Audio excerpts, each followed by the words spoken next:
जहां जहां मुस्लिम बहुसंख्यक है वहां हिंदू त्रस्त है। नागालैंड, मिजोरम, मेघालय, अरुणाचल प्रदेश, मणिपुर, जम्मू कश्मीर और पंजाब भारत देश के वह राज्य हैं जहां हिंदू अल्पसंख्यक है और इन राज्यों में लगातार हिंदुओं पर हमले की खबरें आती रहती हैं। इसके अलावा पश्चिम बंगाल और असम में तो इस्लामिक कट्टरपंथ चरम पर है। भारत के इन राज्यों में हिंदू इतना ज्यादा प्रताड़ित है कि जिसका वर्णन करना मुश्किल है। आए दिन ऐसी खबरें आती रहती हैं जिन्हें सुनकर ही दिल दहल जाता है। कुल मिलाकर एक लाइन में कहें तो हम कह सकते हैं कि जहां जहां भी मुस्लिम आबादी अधिक संख्या में है वहां वहां हिंदुओं का जीना मुश्किल हो रहा है। यह हम नहीं कह रहे बल्कि कई रिपोर्ट्स कह रही हैं। रिपोर्ट्स की छोड़ दीजिए, आप कहीं भी आंकड़े उठाकर देख लीजिए। अब जब एक सेकुलर देश भारत में हिंदुओं का यह हाल है तो मुस्लिम देश पाकिस्तान में हिंदुओं का क्या हाल होगा, आप अच्छे से समझ सकते हैं। पाकिस्तान में हिंदुओं की दुर्दशा किसी से छिपी नहीं है। कभी हिंदू मारे जाते हैं तो कभी उन्हें जबरन इस्लाम कबूल करवा दिया जाता है। यहाँ तक कि हिंदुओं की लड़कियां जबरदस्ती दिन दहाड़े घरों से उठा ली जाती हैं। इन सब के बीच आज हम आपको पाकिस्तान के एक ऐसे राजपूत से परिचय करवाने वाले हैं जिसका पाकिस्तान में अच्छा खासा दबदबा है। पाकिस्तानी मुसलमान इस राजपूत परिवार से थर-थर कांपते हैं और आज की इस वीडियो में हम आपको पाकिस्तान के उन अमीर हिंदुओं से भी परिचय करवाएंगे जो पाकिस्तान के अमीरों की लिस्ट में आते हैं। तो दोस्तों बने रहिए हमारे साथ वीडियो के अंत तक और कमेंट में जय श्री राम जरूर लिखें। नमस्कार, स्वागत है आप सभी का द साइंटिफिक हिंदू पर और मैं हूं आपके साथ आपका दोस्त धीरेन्द्र। पाकिस्तान इन दिनों भुखमरी और गरीबी से जूझ रहा है। वहाँ खाने पीने की चीजों की इतनी किल्लत हो गई है कि जनता आटे और चावल के लिए आपस में लड़ रही है, लेकिन वहाँ की हिंदू आबादी बहुत ही ज्यादा दयनीय स्थिति में है।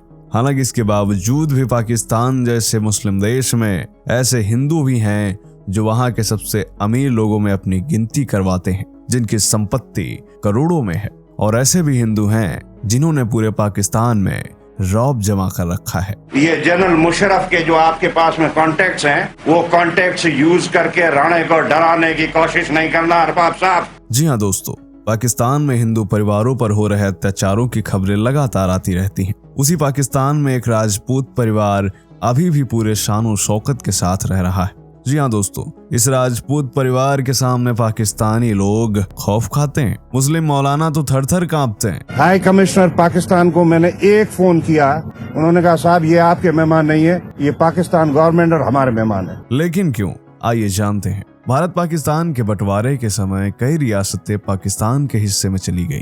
इन्हीं रियासतों में से एक थी अमरकोट रियासत। हालांकि अब इसे उमरकोट रियासत कहा जाता है। इसी रियासत के राजा हैं करण सिंह सोढ़ा, जो कि पाकिस्तान के राजनीतिक कार्यक्रमों में समय समय पर नजर आ जाते हैं। करण सिंह सोशल मीडिया पर भी एक्टिव रहते हैं और फोटो डालने से लेकर अपनी बातें भी वह सोशल मीडिया पर साझा करते रहते हैं। पाकिस्तान में उनका जलवा पूरी तरीके से हर जगह कायम है। यहाँ बताते चलें कि करण सिंह अमरकोट रियासत के राजा हैं और हमीर सिंह सोढ़ा के बेटे हैं। अगर हमीर सिंह के परिवार की बात करें तो हमीर सिंह का परिवार पाकिस्तान की राजनीति में भी अहम जगह रखता है। हमीर सिंह के पिता राणा चंद सिंह 7 बार सांसद और केंद्रीय मंत्री तक रहे हैं। करण सिंह के दादा राणा चंद सिंह ने पाकिस्तान हिंदू पार्टी का गठन भी किया था, जिसका झंडा केसरिया रंग का था और इसमें ओम और त्रिशूल अंकित था। वर्ष 2009 में राणा चंद्र सिंह का निधन हो गया था। अगर राणा करण सिंह की बात करें तो यह जहां भी होते हैं पूरे ठाट बाट के साथ रहते हैं।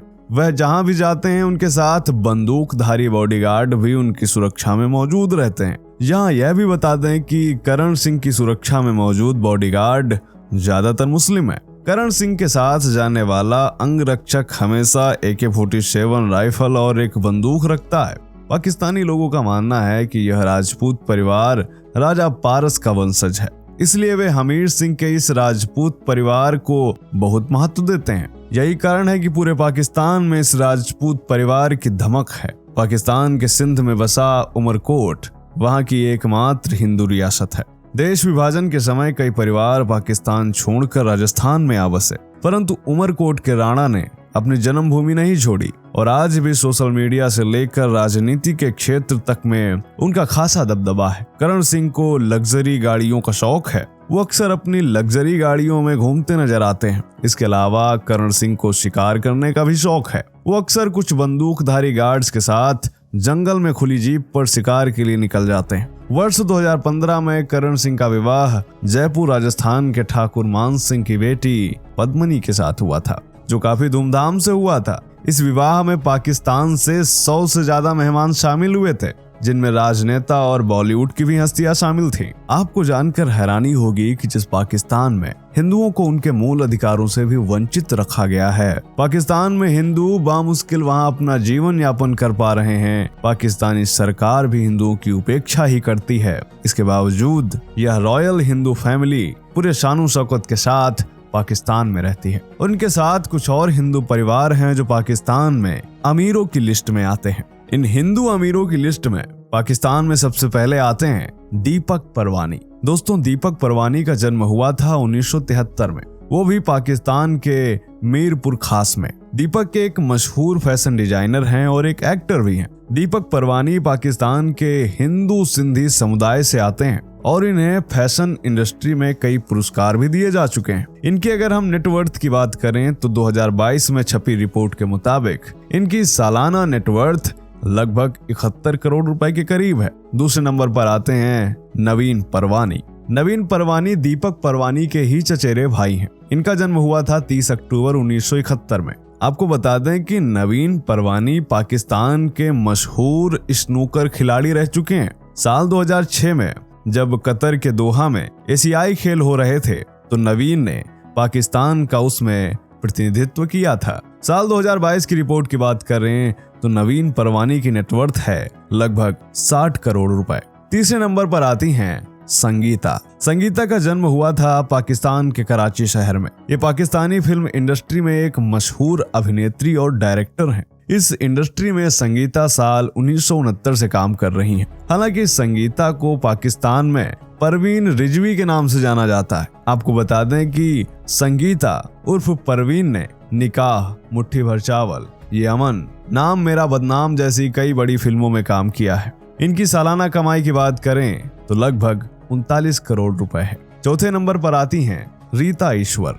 ये पाकिस्तान की कराची शहर में रहती हैं। इनका जन्म हुआ था 16 मार्च 1981 को। यह एक राजनेता हैं और साल 2013 से 2018 तक पाकिस्तान की नेशनल असेंबली की भी सदस्य रही हैं। इनके राजनीतिक करियर की बात करें तो इस वक्त वह पाकिस्तान मुस्लिम लीग एफदल से जुड़ी हुई हैं और इनका नाम पाकिस्तान की सबसे अमीर महिला राजनेताओं में शुमार है। इनकी सालाना कमाई लगभग 30 करोड़ रुपए से ज्यादा है। पांचवें नंबर पर आते हैं खाटू मलजीवन। ये पाकिस्तानी पीपुल्स पार्टी के सदस्य हैं और इस पार्टी के अनुसूचित जाति हिंदू सीनेटर भी रह चुके हैं। साल 1988 में खाटू मलजीवन ने सिंध विधानसभा का चुनाव भी जीता था। 1998 में जब नवाज शरीफ की सरकार बनी तो उस सरकार का भी ये हिस्सा रहे थे। साल 2022 की रिपोर्ट के मुताबिक इनकी सालाना कमाई करीब 15 करोड़ रुपए है। तो दोस्तों, आज हमने आपको बताए 6 हिंदू परिवार जो पाकिस्तान में एक बड़ी अहमियत रखते हैं। उम्मीद करते हैं कि यह वीडियो आपको पसंद आया होगा, क्योंकि यह बात तो किसी से छिपी नहीं है कि पाकिस्तान में लगातार हिंदुओं का शोषण किया जा रहा है। हिंदुओं की संख्या लगातार घटती जा रही है, उन पर अत्याचार लगातार जारी है। इसके बावजूद इन परिवारों का इस स्थिति में रहना अपने आप में एक बड़ी बात है। मिलते हैं आपसे अगले वीडियो में, तब तक के लिए जय हिंद, जय भारत, वंदे मातरम।